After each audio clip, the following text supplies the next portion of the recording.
સામે તંત્રની કડક કાર્યવાહી થશે। સન્ની પાજીના ઢાબાને તોડવાની કામગીરી। સરકારી જમીન પર ગેરકાયદેસર રીતે ઊભું કર્યું હતું દબાણ।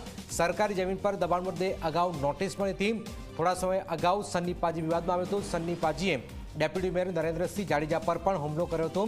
ડેપ્યુટી મેયર પર હુમલા બાદ હવે સન્ની પાજી સામે આ કાર્યવાહી પણ હાથ ધરવામાં આવશે। રાજકોટના ડેપ્યુટી મેયર નરેન્દ્રસિંહ ઉર્ફે ટીકુભા જાડેજા પર સન્ની પાજી દ્વારા હુમલો કરવામાં આવ્યો હતો અને ત્યાર પછી સન્ની પાજી સતત વિવાદોની અંદર જોવા મળતા હતા।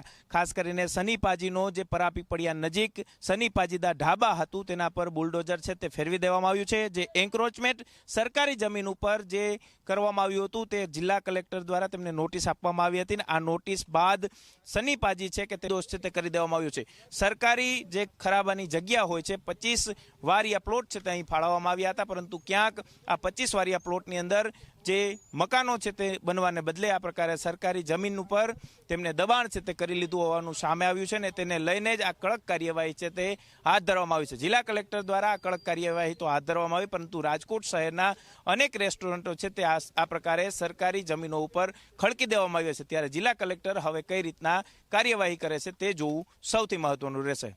કેમેરા પર્સન ઉદય પવાર સાથે ગૌરવ દવે, ઝી મીડિયા, રાજકોટ। ચલો ઠંડી